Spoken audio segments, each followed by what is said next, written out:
Prisons with a bad name, unbreakable safety.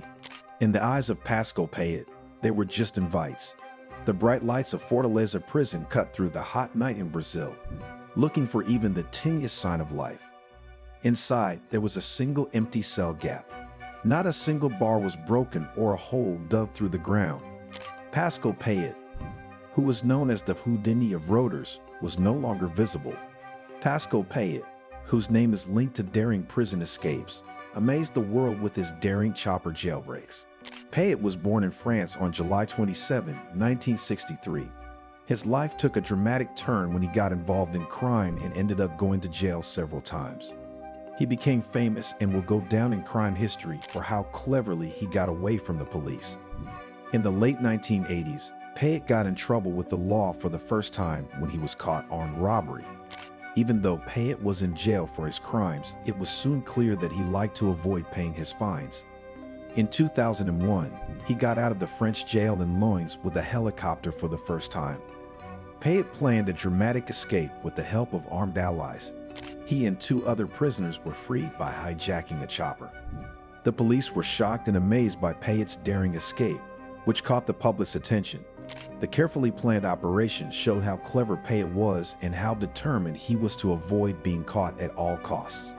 He was free for a short time, but a few months later, he was caught in Spain and sent back to France. Payet wasn't stopped, even though he went back to jail. Another helicopter escaped from prison in 2003, this time from the Grassy prison in the southeast of France, made the news. Along with 2 armed helpers, Payet took over a chopper and flew over the jail walls to free himself and 3 other prisoners. Payet's deft escape caught the authorities off guard, which sparked a massive nationwide search. Payet's skill at avoiding capture made him famous as a master escape artist. The people and law enforcement officers alike were amazed and speculated about what he did. Payet finally ran out of luck though, and was caught again in Spain. He was then sent back to France. Payet didn't give up on his search for freedom, even though he had to deal with strict security measures. In 2007, he planned yet another helicopter escape, this time from the 2nd cell at Grassy prison. Payet and his friends took over a chopper and flew into safety, which was a bold escape that was similar to other things he had done.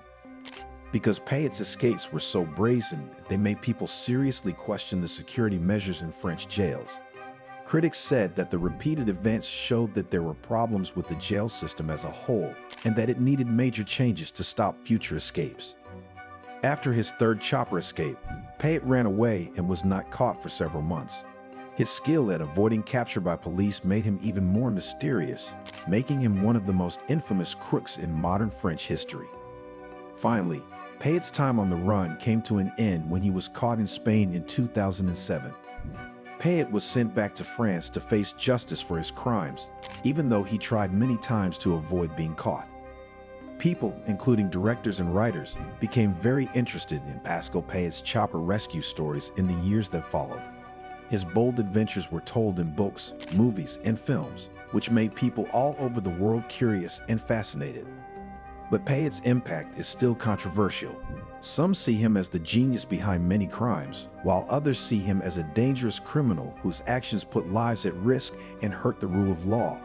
No matter what point of view you have, Pascal Payet's helicopter rescue experiences will always be interesting and captivating. So, was Pascal Payet a cunning escape artist or a reckless thrill seeker?